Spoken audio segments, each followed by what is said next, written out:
ஓம் ஸ்ரீ குருப்யோ நமக. நன்றாக குரு வாழ்க, குருவே துணை. ஜேவி மீடியா அன்பர்களுக்கு உங்கள் ஜோதிடர் ஜேஎம்எஸ் சந்திரமௌலியின் பதிவு. இந்த பதிவு கன்னி லக்ன அன்பர்களுக்கு சனி கண்டக சனியாக 7ஆம் இடத்துல இருக்கக்கூடிய சனி வக்கர பயிற்சி பற்றியான பலன்கள்.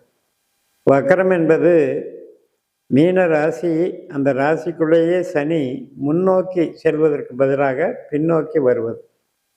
இப்போ ரேவதி நட்சத்திரத்தில் 3ஆம் பாதத்தில் போகிற சனி 2ஆம் பாதம் 1ஆம் பாதம் மறுபடியும் உத்திரட்டாதி நட்சத்திரம் தன்னுடைய சொந்த நட்சத்திரம் இப்படி பயணிக்கக்கூடிய ஒரு அமைப்பு. இப்போ நமக்கு 7ஆம் இடம் அப்படின்னு எடுத்துக்கிட்டாலே சனியினுடைய நட்சத்திரமே அங்கே தான் இருக்குது. அதாவது 3ஆம் இடத்துல அனுஷமாகவும் 7ஆம் இடத்துல உத்திரட்டாதியாகவும் 11ஆம் இடத்துல பூசமாகவும் இருக்குது. பட் இதனுடைய நேச்சர் என்ன அப்படின்னா, 7ஆம் இடம் அப்படிங்கிறது ஒரு போட்டி பொறாமை, கண் திருஷ்டி, அதாவது ஒரு காம்படிஷனை உருவாக்குறது, நம்மளை எதிர்க்கணும்னு நினைக்கிறவங்க, இது சம்பந்தப்பட்ட அமைப்பு. ஈவன் வாடிக்கையாளர்களே எதிரிகளாக மாறக்கூடிய அமைப்பும் இருக்குது சில பேருக்கு.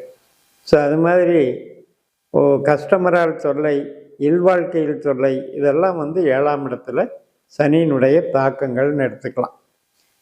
பட் இருந்த போதிலும் கூட நம்ம ஜாதகத்தில் சனி நல்லவரா கெட்டவரான்றதை உங்கள் ஜாதகத்தை ஒரு தடவை பார்த்துக்கணும். பாஸ்கரா அஸ்ட்ராலஜி சிஸ்டத்தில் உபநட்சத்திர கான்செப்ட் வகையில் நம்ம டிகிரி சுத்தமாக பிரித்து சனி எந்த பாவத்தை இயக்கக்கூடிய அதிகாரின்னு நீங்கள் கண்டுபிடிச்சிக்கணும். 8ஆம் பாவ 12ஆம் பாவ அதிகாரியாக வந்தால் மட்டும்தான் சனி ரொம்ப ரொம்ப கெட்டவர். அது இல்லாமல் 3, 7, 11க்கு வந்தால் அவர் சிறப்பாக நமக்கு நன்மைகளை செய்யக்கூடியவர்னு தான் கணக்கு. அப்படிப்பட்ட சனியாக இருக்கக்கூடிய வகையில் இந்த வக்கர பயிற்சியில் உங்களுக்கு எந்த பாதிப்பும் கிடையாது. யாருக்கெல்லாம் 8ஆம் பாவ 12ஆம் பாவ பிரச்சனையாக இருக்குதோ அவங்க பிறந்த ஜாதகத்தில் அவங்களுக்கு இந்த கண் திருஷ்டி, போட்டி பொறாமை, வஞ்சம், சூழ்ச்சி, பார்ட்னரே எதிரியாக மாறுறது, கஸ்டமரே ஏமாத்துறது, புதுசாக ஒருத்தரை நம்பி சீட்டிங் பண்ணி ஏமாந்து போகிறது. ஸோ இதெல்லாம் தான் கெட்ட சனியினுடைய தன்மைகள். அப்போ நம்ம ஜாதகத்தின்படி நமக்கு தசாபுத்தி அந்தரம் சனி இருக்கான்னு பார்த்துக்கோங்க.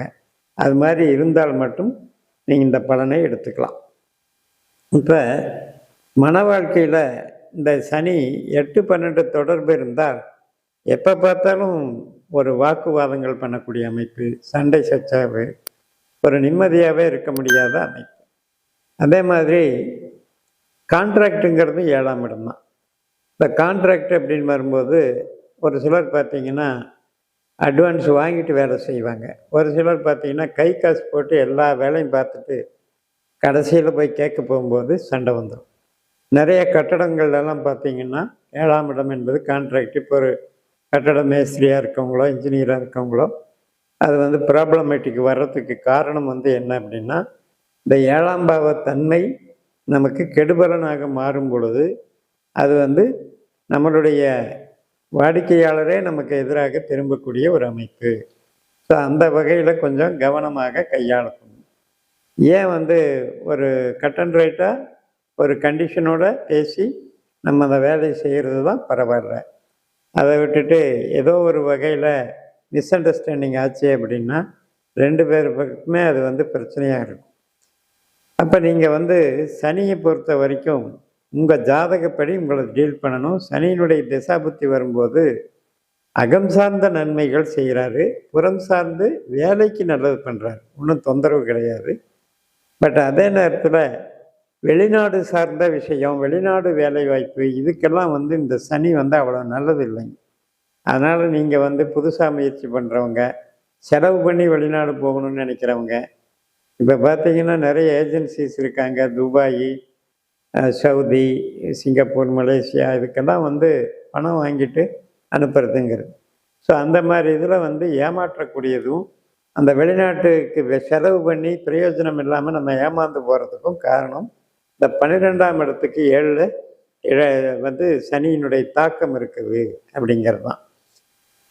இப்போ வேறு பார்த்திங்கன்னா திருமண வாழ்க்கை, அதில் ஏதோ ஒரு வகையில் ஒரு தேவையில்லாத மனசலிப்பு உண்டாகும்.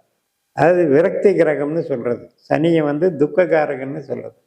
அப்போ அந்த விரக்தி எப்படி ஏற்படுகிறதுனா, அந்த 7ஆம் இடத்துல வந்து பார்க்கும்போது ஒரு ஈர்ப்பு இல்லாமல், ஒருத்தரை ஒருத்தர் அண்டர்ஸ்டாண்டிங் இல்லாமல் குறை சொல்லக்கூடிய விஷயத்தை எடுத்துக்கிறது, கையில் எடுத்துக்கிறது.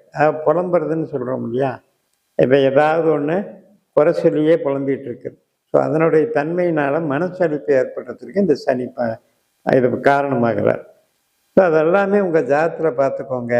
சனி வந்து கெட்டவராக இருந்து 8ஆம் பாவ 12ஆம் பாவ அதிகாரியாக வந்து உங்களுக்கு சனி திசா புத்தி அந்தரம் நடக்கும்போது தான் இந்த கஷ்ட நஷ்டங்கள் ஏற்படுங்கிறத புரிஞ்சுக்கிட்டு, இந்த மாதிரி டிசம்பர் 11 வரைக்கும் வக்கரத்தில் போகிற சனி அப்படிங்கிறவர் உங்களுக்கு இந்த கான்ட்ராக்டு, நம்ம செய்யக்கூடிய வேலை, இதுகளில் வந்து கொஞ்சம் கவனமாக செயல்பட்டாலே போதும்.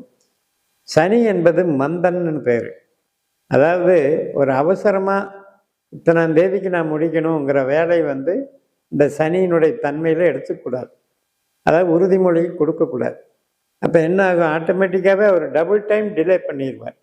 அது வக்கரமாக இருக்கிறதுனால அது மாதிரி டிலே ஆகிறதுக்கு சான்ஸ் இருக்குது. அதனால் கொஞ்சம் நீங்கள் அவகாசத்தை கொஞ்சம் லீனியன்ஸாக வச்சு கூட கேட்டுக்கலாம். அவசரப்பட்டு வாக்குறுதிகள் கொடுத்துட்டு அவசைப்பட வேண்டியது அவசியம் இல்லை. திருமண வாழ்க்கை சம்மந்தப்பட்டதுக்கு சப்போர்ட் பண்ணும். திருமணம் தடையில் இருக்கவங்க, ஆகாமல் இருக்கவங்களுக்கெல்லாம் இப்போ கரெக்டாக ரெடி பண்ணி கொடுத்துரும். உங்களுக்கு வந்து சனி நல்ல நிலைமையில் இருந்தது அப்படின்னா நிச்சயமாக திருமணத்துக்கு சாதகமாக இருக்கும், குழந்தை பிறப்புக்கு சாதகமாக இருக்கும், பூர்வீக சம்பந்தப்பட்ட சொத்து பத்துகளுக்கும் ஆதாயமாக இருக்கும், வளர்ச்சிகள் கிடைக்கும். அதே போல் உங்களுக்கு வந்து வயதானவர்களாக இருந்தால், இப்போ நீங்கள் வந்து கொஞ்சம் ஏஜ்டாக இருக்கீங்க, ஆல்ரெடி வந்து ஏதோ ஒரு பெரிய ஒரு நோய்வாய்ப்பட்டு அதுக்கு ட்ரீட்மெண்ட் எடுத்துகிட்டு இருக்கீங்க அப்படின்னா இந்த காலகட்டம் கொஞ்சம் அவஸ்தை தரக்கூடியது. அது உங்கள் ஜாதகத்தை பார்த்து கிளியர் பண்ணிக்கோங்க. 7ஆம் இடம் என்பது 8ஆம் இடம் என்கின்ற ஆயுளை கொஞ்சம் டிஸ்டர்ப் பண்ணும் அப்படிங்கிறத புரிஞ்சுக்கணும். அதனால் நான் என்ன சொல்ல வரேன்னா, ஆயுளை கெடுக்கும், அனைவருக்கும் கெடுக்கும்னு எடுத்துக்கூடாது. யார் யாருக்கு அந்த கண்டிஷன் சரியில்லையோ அவங்க மட்டும் அதை பாயிண்ட் அவுட் பண்ணிக்கணும். அதே மாதிரி வெளிநாடு குடியுரிமை என்பது கொஞ்சம் தாமதமாகிறது, கேள்விக்குறியாக இருக்கிறது. இதுதான் சனியில் வந்து ஒரு நெகட்டிவ் பலன். மற்றபடி ஒரு வீடு, கன்ஸ்ட்ரக்ஷன், இடம் வாங்கிறது, வாகனம் வாங்கிறது, வாகனத்தை வச்சு தொழில் பண்ணுறது, கனரக வாகனங்கள் சார்ந்து, மிஷினரி சார்ந்து வேலை பார்க்குறது, ஈவன் வந்து நீர்வளத்துறை, எக்ஸ்போர்ட் இம்போர்ட் சம்மந்தப்பட்டது, அதில் வேலை பார்க்குறது, இது எல்லாத்துக்குமே உங்களுக்கு இந்த சனி பாதிப்பில்லாமல் நன்மை செய்வார் என்று சொல்லி நிறைவு செய்கிறேன். இந்த சேனலை சப்ஸ்கிரைப் பண்ணி ஷேர் பண்ணுங்கள். உங்கள் தனிப்பட்ட ஜாதக பலாபலன்களை என்னுடைய வாட்ஸ்அப் நம்பரில் தொடர்பு கொண்டு பலன் தருங்கள். உங்களிடமிருந்து விடைபெறுகிறேன். உங்கள் ஜெயம்எஸ். நன்றி, வணக்கம்.